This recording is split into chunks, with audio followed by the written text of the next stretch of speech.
You're not stalled on your weight loss because you're lazy. You're stalled on your weight loss because your exercise strategy sucked. I know because I was there too. 80 pounds overweight and grinding it out with crunches and cardio, wondering why nothing ever worked. But after 11 years of coaching clients who have lost thousands of pounds, I've noticed that all of my clients have the exact same exercise issue that once solved unlocks everything. I've learned there are 3 key levels to fat loss exercise. And if you don't level up, you'll continue to spin your wheels. This video is going to show you exactly how to stop wasting your time and finally start training in a way that melts fat faster than ever. Let's break it all down right now. Okay, so level 1, I'm calling just the exercise level. Like you go in there and just exercise. This video in general, definitely level 1 as well. Like this is, an image of what we're looking at here, or how we're going to break down this video. This video in general is going to be something like this. Your plan right now is probably all of this. And even if you don't feel like it is, whenever we fix something, something else a lot of times falls out of balance, such as if we start eating less, we accidentally start moving less. And so it looks like this jumbled mess. There really is a step-by-step process that you can follow that makes this whole thing a lot easier. My clients often report to me like, dude, I had no idea it was this simple. It's not easy, but it is simple. It's very straightforward. And that's why I work directly with clients to keep them on the plan, because if you follow this plan, you are going to lose weight. Okay. You're going to succeed. So let's dive into exactly what the exercise level 1 is. So it's unstructured going to the gym to just simply exercise. Without a plan going into the gym, you're going to really struggle to have progression, and it is all about that progression. We're going to talk a little bit more in detail about what this exactly looks like, but this might be that you go into the lower aerobics room or something and you start doing crunches and, jumping jacks, and you're starting to follow something on your phone. It's just not really structured. Maybe the workout on your phone is different every single time and you're following a video.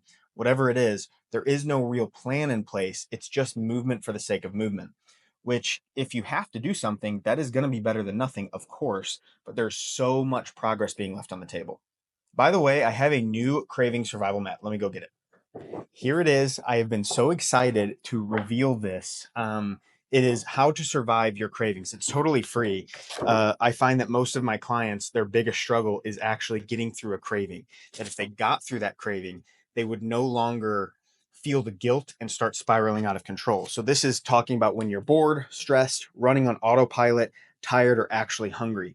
Instead of you thinking, I'm having a craving, what are you really having? And then you go through a checklist of things to defeat it. It is totally free. Links in the description. I have lots of free resources, and I'm hoping to be coming out with more and more over the years. So make sure to follow this channel, subscribe if you haven't already, and go get those free resources in the comment section or the pinned comment or description, whatever. You know what I'm saying. Okay, so let's move on to the next one here. Workouts either super short or super long. This is again still level 1 exercise. So the workouts I see tend to be like a 20-minute workout when done properly. It can be effective. I'm not saying it's not effective, but it's just not usually going to be long enough, especially with weightlifting, to make any meaningful impact. If you strategically do antagonist supersets, meaning like you're working out your triceps and the very next set you're working out your biceps with no rest in between, you could and you have enough split. There's things to this, but like if you're working out just arms that day, I guess it is possible to get in a 20-minute workout. But then is there cardio involved in that? And then you have the other end of the spectrum where they're super long workouts, an hour and a half, 2 hours long. I think the sweet spot for a workout, if you're new, is like 45 minutes. You can get a really, not specifically, you can go up to like an hour, and it can be as short as 30 minutes, but 45 minutes seems to be kind of like where that's going. If you go in there for 15 minutes and you did some crunches and you got on the treadmill, that's not going to be a lasting result for you. It is going to get you results at first. So if that's where you're currently at and you're kind of new here, to the whole exercise thing, don't worry about it. But whenever you level up, they're going to have to be a little bit longer or a little bit shorter, meaning you're making your workouts meaningful and impactful. And you go in there and you work really hard for like an hour, 45 minutes, something like that. Okay, so they're high intensity workouts, sometimes like P90X, the Beachbody workouts. What was that other one? There was another one that was really popular with the bald guy, Sean, I think was his name. Can't remember. Can't believe I remember that. But really high intensity exercise where you're doing like 25 minutes or 15 minutes or 20 minutes of this P90X style thing where you pick up dumbbells and you throw them here and you do this and you jump and you do a plank and then you rest for 10 seconds and then you do it again. I've never seen that work. It scorches calories, but it's not very sustainable. And this whole process has got to be about sustainability. And so level one isn't always like the weakest or the easiest level. Sometimes it's not having the knowledge or the experience to know that I'm overdoing this, and by overdoing it, I'm going to end up failing. And again, another free resource that you probably have checked out is my cookbook. It is totally free. Fire recipes. I'm eating them today. I have a new recipe to add. It is so good. Oh my gosh, I just tried today. It's so good. Anyways, recipes help you stay on, and that'll go with that cravings map. It's gonna be perfect. Okay, so crunches. I just wanted to specifically talk about crunches. Crunches are great. You know, you can hone in your six pack. Your six pack is going to be visible faster if you are exercising your abs. There's better ways than crunches, in my opinion, but for the sake of time and for the sake of this video, crunches are not going to help you. You cannot spot reduce. And so they're going to burn very few calories and ultimately not going to help you reach your goal. All right, another thing that I see oftentimes in this level is running when you can, because running's often associated with fat loss. So it's like, I'm just, that's going to be my cardio is running, especially if a person is new and if they're very heavy. If they're both those things, then even worse. Running is very taxing on the legs. A lot of times a big person, they're going to hurt in their ankles or their knees or even their hips and low back. So it's not something, it's kind of like the unsustainable P90X thing, where if a person just like if you see a person start an exercise program around their neighborhood, you're going to see them running. Walking is far superior. Walking is a sign of sustainability. It's a sign of someone who's at a higher level in their fat loss journey because they know it is very sustainable. Now, if you love running, you're probably not watching this video, but if you love running, then go ahead and do it. I love cycling. I don't know why. I've like really gotten obsessed with it. Not like actual cycling, like it's on a stationary bike, but it feels like a real bike. It's like got the handles and everything. And I just love pushing myself hard on that. So I'm actually not really doing a whole lot of zone 2 right now. I'm just in love with this. Maybe my love will change. Okay, but my point is, if you love something and it's not optimal, it's going to be optimal for you. Under normal circumstances, though, do not force yourself to run. It is not going to be helpful. Okay, another one. Lots of ab work, spot reduction. I've talked about this up in the crunches area, but this extends beyond crunches into working out abs. If a person goes into the gym and exercises their core and their abs, one, they're usually not actually hitting their core, they're just hitting like the superficial muscles of the abs. But they're not going to burn a lot of calories. You could do the world's hardest ab workout and it's grand total going to burn you 50 calories. It's just not something that's going to be helpful for your goals when it comes to losing fat. You also can't really spot reduce. There's some new research that shows we might be able to shuttle a little bit of energy more from muscles that were more recently used from the fat that's above it. I don't know if that's going to be anything that pans out. Either way, even if it is true, it's not very helpful. Feel free to, right before your cardio, do some ab work in hopes that that's true. Because even if it's not true, if you believe that it might be happening, that's called the placebo effect. You're going to take the actions that result in you actually getting the result. And so, sorry if that was a confusing sentence. You get what I'm saying. And so the placebo effect is real and it is powerful. So I don't mind if you believe it, okay? But spot reduction, not a thing. All right, no tracking. In this level, this is, again, kind of going in without a plan. That's why that graphic at the beginning was just a bunch of squiggly lines or whatever. You're not tracking anything, your weights, your reps, your sets. Some people are very annoyed by the fact that they're like, I don't want to track my weights, my reps, but there's no way of knowing. You might think that you can remember the weights you used. I cannot tell you how many times I'm like, okay, I think it's 12 reps or whatever, and I'll look, I'm like, oh my gosh, I did 14 reps. How did I do that? Because it was so freaking hard. And now that I know it's 14, I'm gonna try to make it even harder and try to do 15 reps, and then I reset my weights. And I won't get into how I lift there on certain exercises, but the point is that tracking, I'm telling you, you're gonna find opportunities where you otherwise would have shortchanged yourself, and that's gonna be a game changer. Okay, so next is going to be level 2. I'm going to call this a lifting program. So you have a program that you actually followed. It is a structured lifting program. A lot of times this is going to be total body. Do I say that here? 2 to 3 times per week for each muscle. If it's a total body program, you just go in the gym twice a week. You hit your entire body for 2 to 3 sets. I don't know if I said, yeah, okay. We're going to talk about total body, but for 2 to 3 times per week, each muscle group, total body is going to be literally in the gym 2 or 3 times a week. If you split it upper, lower, for instance. You might go in the gym 4 times a week, but it's upper, lower, upper, lower. And so you're still only hitting the whole body twice a week. That seems to be a really good sweet spot in the literature. So that's roughly where you want to be. You could do a total body split, like I said. You could do a push pull, or you could do a push pull lower.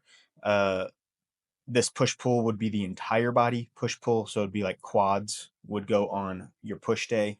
So squats and bench press and your triceps. You'd have to look up these splits. But these are very common splits. And this is allowing you to go to the gym more often. I love being in the gym. It is my happy place. So I'm there 6 days a week. I'm already working there. I may as well be, there 6 days a week. But because of that, I have to do a push pull legs program. Uh, I could go to push pull or upper lower as well. I should have wrote in upper lower, but I would fill in those other 2 days with cardio because I just like being there. I like the sweat. I like the people. I'm pretty popular at the gym being the trainer there. And so, yeah, most of my most of my clients are online, by the way. I do have an in-person job still. But anyways, that is one of the overall structure of your program. So in this level 2, excellent progress is going to be made. I want to stress that you do not have to progress to level 3 for some time. If you have a structured lifting program and you're doing cardio and you're watching your steps, and you know what, I'll link at the end of this video to my dial system video that goes through how I run that with clients.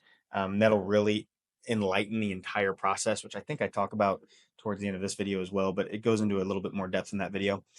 Amazing progress is going to be made. You're going to be recomping, building muscle, and losing fat at the same time. Your body, because the stimulus is relatively new, is going to put on that muscle. So whenever you're at maintenance or in a slight calorie deficit, that extra energy that's taken from, let's say it takes, 3,000 calories to build a pound of muscle. I forget what it is. I think it's like 1,700, but whatever. Let's say it takes 3,000 calories to build a pound of muscle. It has to, it has to take those 3,000 calories from the body fat on your body if you're not eating enough to supplement that muscle. When you're an advanced lifter, it less likely to do that. One, there's less body fat on you, and two, your muscles have already grown to the point where they're not like for sure going to grow without everything being in line. Right now, whenever you're new, they're going to grow, and the only way they have to do that is by taking the energy off of your body if you're at maintenance or in a slight deficit. If you're in too big of a deficit, that could impact it and eventually take you off the rails because it's just miserable and you're suffering. So I really like when a person's new to be in not very big of a deficit and they get better results than they ever thought possible. The majority of your results in this phase that I'm specifically talking about are going to be in the mirror though, because as you're gaining muscle and losing fat, I shouldn't say that. I shouldn't say it's the majority of results. Some trainers will say that where a person will, hey, they've been stuck for 3 months, like, oh, you've gained 10 pounds of muscle and lost 10 pounds of fat. That's not true. You didn't gain 10 pounds of muscle in 3 months. But it is possible that instead of you losing, like, let's say you've lost 7 pounds, you probably lost something closer to 8 or 9 pounds and you gained a pound or two of muscle over the course of 2 or 3 months. And that is amazing. It means your progress is even better than you thought. But you're going to be looking even better than what the scale says. So that's pretty exciting. So intensity at this level usually isn't dialed in. That's okay. We're talking about like a person is still going to be very new at this level and they're going to be going through the motions. It is going to be difficult, but I'm not going to see them at that last rep really grinding it out. And that's okay. Whenever you're newer, you don't have to be. But I do think after you get used to the form and you're getting used to the feeling of what, pain versus muscular discomfort and muscular stress, muscular tension feels like, whenever you start to get used to that, you could start pushing your sets closer to failure. What that looks like is as you're lifting, let's say I'm doing a bench press, rep 1, rep 2, and then rep, let's say 9 is going to look really slow, and then rep 10 might be such a grind that you don't know if you're going to get it. That is pushing really close to muscular failure. Of course, on a barbell bench press, probably a bad example. Maybe that was a machine bench press that I was demonstrating there. But either way, you're going to be pushing yourself closer to muscular failure. For now, not a big deal, but it's usually not going to be dialed in at this level. Tracking workouts in progress. Your tracking has definitely leveled up in this level where you are actually using an app. My favorite app right now, and I don't work with them or get anything or whatever, but it's free. I don't know how long it's going to be free. This thing's amazing. Well, it doesn't. doesn't show you. I wonder if I just open it up like this. It's called Alpha Progression.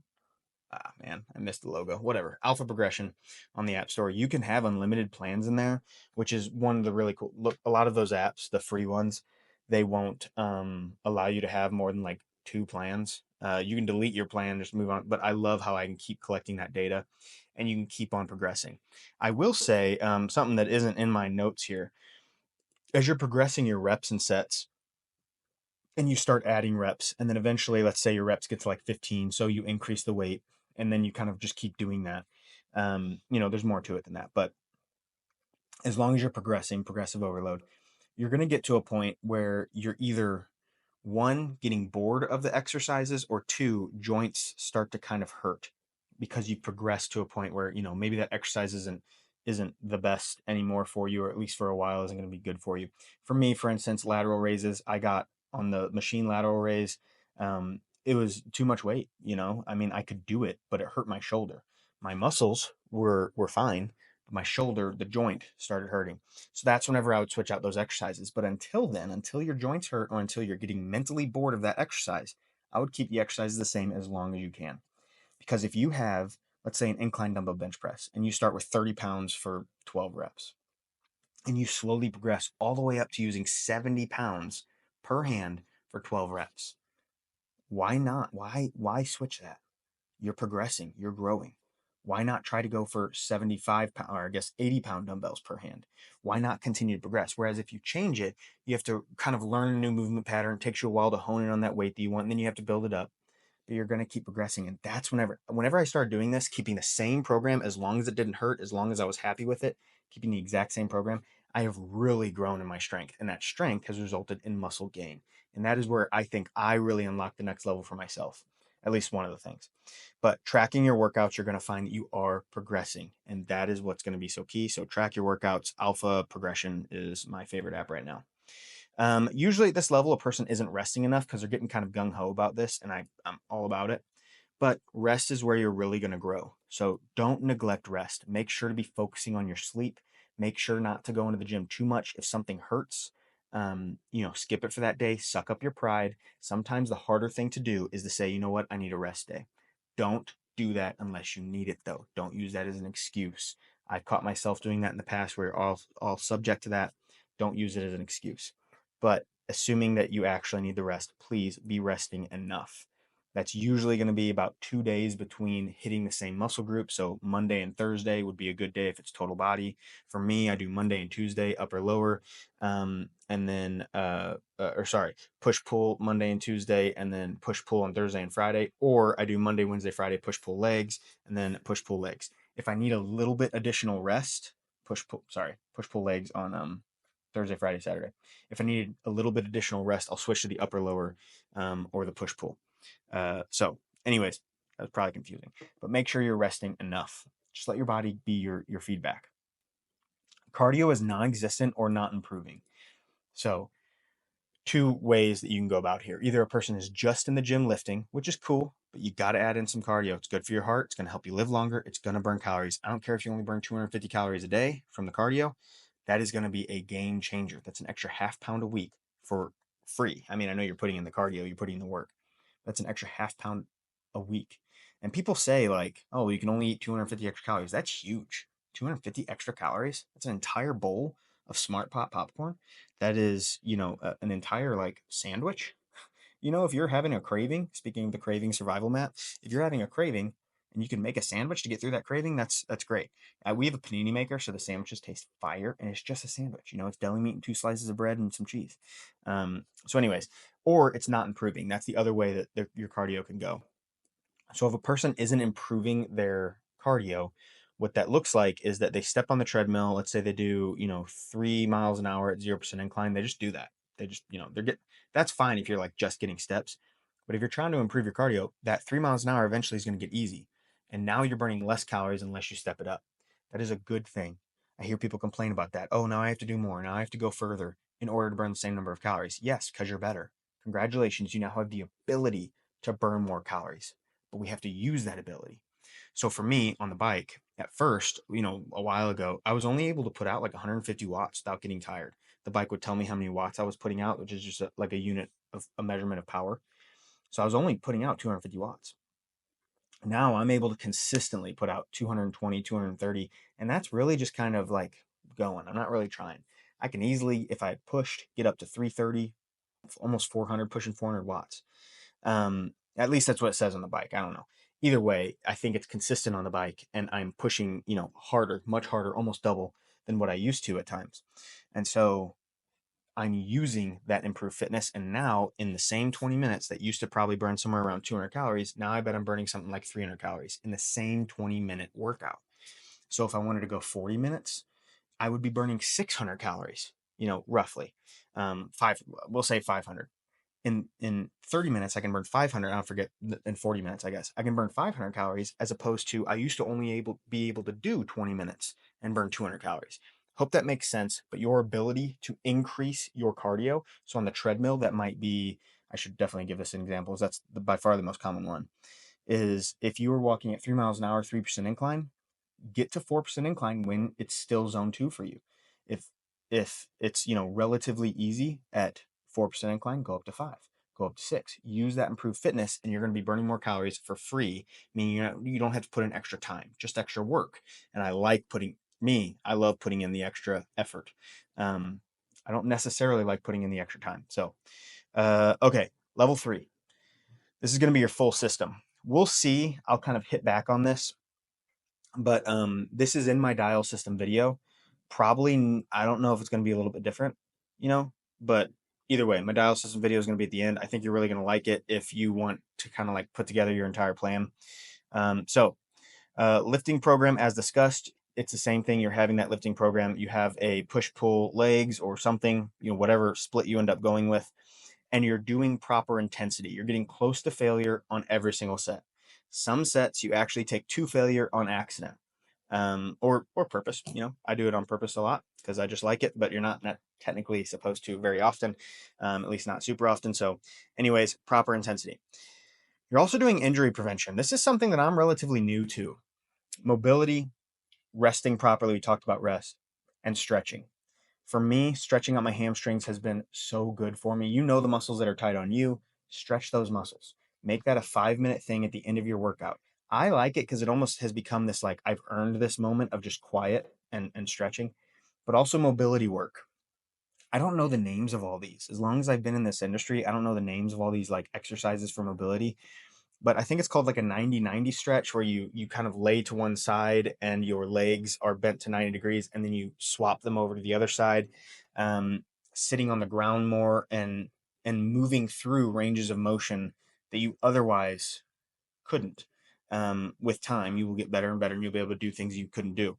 And that prevents you from having injuries. Because I find that a person really gets derailed, and honestly, I've never been able to overcome it with clients whenever they get a serious injury. Now, not many of my clients ever get serious injuries, not because I'm necessarily, not because I'm training them, but because serious injuries are rare.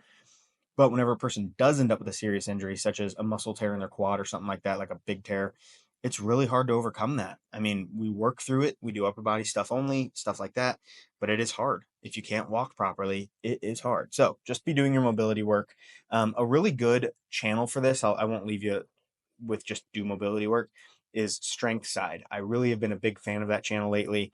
And so Strength Side has great mobility stuff. This at this level, a person has a step goal, not just cardio. They've added in that cardio, but they have a step goal, which is basically their non-exercise activity thermogenesis, their NEAT. So we're going to talk about how to find it and how to add intensity to your steps, which almost turns into just cardio. But it's important to burn calories outside of the exercise. That is where the majority of our calories are burned. Now, as you get better at exercise, I think the piece of the pie that goes up from that comes from exercise, right, for the typical person, is going to be like 10%. But I think you can make that 20% if you improve your fitness. So I think it's a huge opportunity. With that said, majority of your calories are still going to come from NEAT. The majority of your NEAT comes from your steps. So I don't worry about the fidgeting and all that stuff. I just worry about getting enough steps every single day. For me, it is 14,000. Lately with the baby, I have been letting my extra steps on certain days carry over. Normally I don't do that. So even though this says 54,000 today, that is over the course of 5 days, 4 days. think it's 4 days, whatever, I'm getting close today to getting my 14,000 steps today. So that's what I do. I don't go for that because I just pick 14,000. I'm going for it to be able to eat more. That's just typically where I end up. So I like to pick a step goal that is just outside of your comfort zone. For me, my comfort zone would probably, honestly, 14 is probably getting relatively comfortable, but I would say it's closer to like 12. So I push myself to that 14. So what I would do is track your steps. That is a Neskla, Neskla pedometer, really cheap on Amazon. I find it's more accurate than watches and phones. I just put it in my pocket, no one sees it, and I would walk normally for a week, see what your average steps end up for the day, and then I would add a little bit to that. And now you're going to be going into that fat burning zone because you're doing more than you have on a regular basis before. That's how I'd find your step goal. Intensifiers. Again, I know this almost turns into more cardio, but I have a rucking backpack. I carry all my work stuff in it, like my laptop and everything, so I can do some stuff at the gym. Um, but it's a rucking backpack, so it has a 30-pound plate in it. It's crazy how heavy 30 pounds on your back is. And that just adds some calories a little bit. I just enjoy it. If you don't like this tip, whatever. I just really enjoy it. But you can also make sure to be walking in certain places that are a little bit more challenging, maybe something with more hills, maybe going for hikes, and that's how you're getting your step goal. Again, I know it's more cardio. So let's talk about cardio. How often? As often as you can. I'm not like an anti-cardio person. I don't know why people are so against cardio. As you do more cardio, if it is intense, and I've been finding this has been true with my cycling, if you start pushing zone 3, zone 4, you do get more hungry. But it's very heart healthy, allows you to burn more calories. I don't think it's going to be a problem. If that is a problem for you and you're like, dude, I'm starving because of this cardio, then make sure it's not too intense. Do zone 2 cardio. Just try to get more steps, things like that. So as often as you can. How long? I wouldn't say as long as you can. I would say definitely no more than an hour a day. I do 20 minutes every day because it's a little bit more intense, but I want so bad to do more. I need to just start doing it. I don't see a downside to it. I just don't want to exhaust. I guess I could talk you through this and see, if you relate to this and if this helps you at all. You can only cut your calories so many times. You can only do so much cardio and you can only walk so many steps.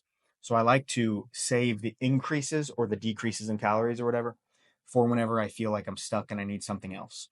I haven't been stuck on my weight loss for quite a while, so I haven't increased my cardio. But when it does get stuck, I'm going to increase that to probably 25 minutes a day, maybe 30 minutes a day because I like it so much. And I do it 6 days a week. So that's like an idea for you. But if you're like, dude, you're crazy, I don't want to do that, that's cool. Pick 2 days a week, 20 minutes each time, and do that. That is going to get you great results. And then start to build up to that standard heart association or whatever, the American Heart Association, whatever it is, 150 minutes of moderate intensity cardio per week. That is just, zone 2, walking on a slight incline treadmill for 150 minutes a week. However you break that out, that is where I would go for heart health. We got to have healthy heart and the ability to burn calories in order to long term have success. So how long, at that 150 minutes, what is that for 5 days? That would be 30 minutes a day. You could do 45 minutes a day or whatever. I'm doing 20 minutes right now, but I get all those extra steps as like a makeup. I still am, honestly, I guess it's more cardio per day because a lot of my steps will come from me actually going on the treadmill and walking. But it's just not super intense. So, anyways, at this point, I'm talking in circles. This is something I have discovered recently. If you are still here, I hate to say that, it's almost embarrassing. But if you're still here, I think it's going to be a big tip for you. Congratulations for still being here. I say that a lot in my videos because I save some of these really good tips for, towards the end. Improved cardio intensity. We talked about that earlier.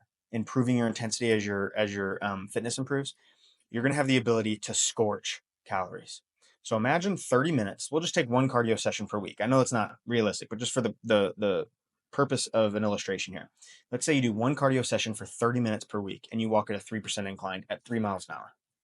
If over the course of a year you end up building that up to 15% incline, you are scorching calories compared to before. You have the ability to walk at such a greater intensity. And let's say it's still zone 2 for you. That is totally possible to get to zone 2 cardio, 3% incline, 3 miles an hour, 15% incline in the same 30 minutes with no extra, time given. You are scorching calories. You could also add rucking. You could do that on the treadmill. You can add a rucking backpack. And as let's say you start off with a 10-pound plate, 20-pound plate, 30-pound plate, and you build all the way up to 50-pound plate, you are burning a lot more calories. One of the main problems with losing weight is that a person's metabolism won't necessarily adjust, it does a little.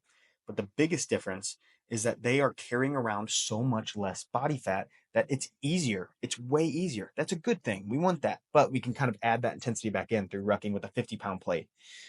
So you have to build up to that. And then increased watts. This is what I have discovered lately, and this is why I've been in love with the bike. So I've been trying to, this is, I say lately, but really it was like 6 months ago or 7 months ago, where, I was like, I want to cycle. My nerves don't really let me run and walk a ton anymore. Up incline treadmill. That used to be my favorite. Maybe it'll come back to being my favorite. But then I started to cycle, and I'm like, well, as I increase my difficulty on the cycling, though, as I improve in my fitness and I increase the level, am I accidentally pedaling slower? I didn't want to watch the RPMs and like, okay, it's 80. Oh, it's dropping to 70, pick it back up to 80. That drives me insane. But the watts, if I can maintain, 200, 250 watts, for some reason that doesn't bother me to look at as much. I guess because it's just power. It's not speed. It's just, I don't know. But then I burn more calories. And even though the calories on the machine are wrong, it says I'm burning like, 230 calories in a 20-minute period. I don't think that's true. But even if, it doesn't matter. If next time it says I burned 233 calories, I did better. I worked a little bit harder. And over the course of time, that went from like 180 calories in 20 minutes all the way up to 230 calories in 20 minutes. It doesn't matter what the true numbers are. It matters that I'm working harder in that same 20 minutes and I'm burning more calories.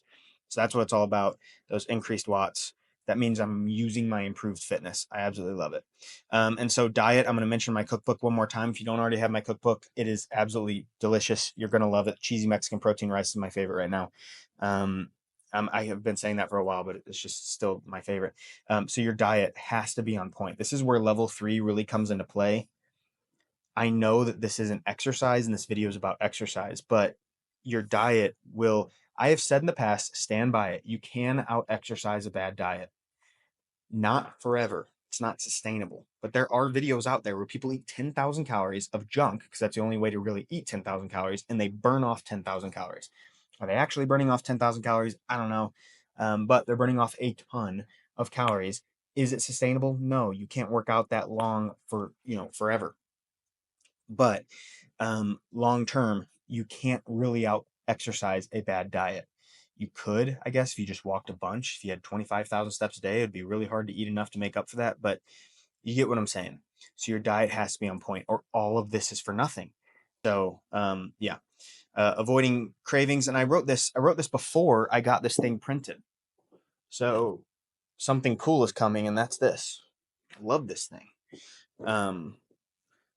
So anyways, if anyone needs a graphic designer, let me know, because I hired a good one for that. She did a great job. So avoiding cravings. This is going to be something that's so key. As you get into level 3, and again, I know we're talking about diet instead of exercise, but as you get into level 3 here, you're going to start learning hacks, or you need to start learning hacks. You will get there, for eating more protein, for eating more fiber, so that you can eat more food for less calories, so that you can say no at the grocery store once instead of saying no 1,000 times at home whenever something's in front of you. You're going to start learning these hacks. Craving Survival Guide, having my cookbook, these things are going to help you avoid your cravings. So I already wrote high protein. That's, think meat, lean meats, and dairy. Cottage cheese, one of my favorites. More food for less calories. I just said that. Fiber, just said that. Moving past mistakes. This is a huge one. Again, not exercise, I know. I hope you're okay with that. But level 3, I start talking about a little bit more here. So you, oh man, see, I wrote this before I got that thing done. I'll just delete that there. But moving past your mistakes. If you eat something bad, knowing that it's just not a big deal. First off, what is bad? Like, it's just, there's nothing that's really bad. I know it's kind of cliche, but having a cheesecake, which is one of the worst things I can think of off the top of my head, there's carbs, fats, and proteins in that, like anything else. Your body will handle it like anything else. It's going to be fine. Do that too often, it's going to be difficult. But a one-off thing, it's just not a big deal. You could have a horrible day, way overeat that day. It's not a big deal. In fact, I like to think about it and tell my clients, use that energy to build muscle. You ate those buffalo wings or whatever, use all of that. You took in 3,000 calories yesterday, use that, so that you can build some muscle and make it easier to burn calories in the future with that extra muscle. And planning for events. This is the last point here. Planning for events and knowing, okay, I'm going to the Super Bowl party. Be cool if you were going to the Super Bowl. I'm going to a Super Bowl party. I'm going to eat a protein bar right before I go in. I'm not going to save any of my calories because I promise that never ends up working. And I'm going to make sure to have 2 drinks. You have a plan going in. I have a client right now who's really struggling to stay on their goals because it's just a season of life. So I told him, hey, I want you to start planning, like, where are your favorite fast food restaurants, and have a plan for each one of those so that you can eat out the rest of this week and you're going to be, on your diet. Is it the greatest option? No, but it's a season of life that I think at the end of this week, he's going to be through that season of life. And that is what's going to be key. So these videos lately have been a little bit longer. So I hope that was helpful for you. If you don't already have my free resources, get them down in the description below. You're going to love it. I'll see you in the next one. Peace.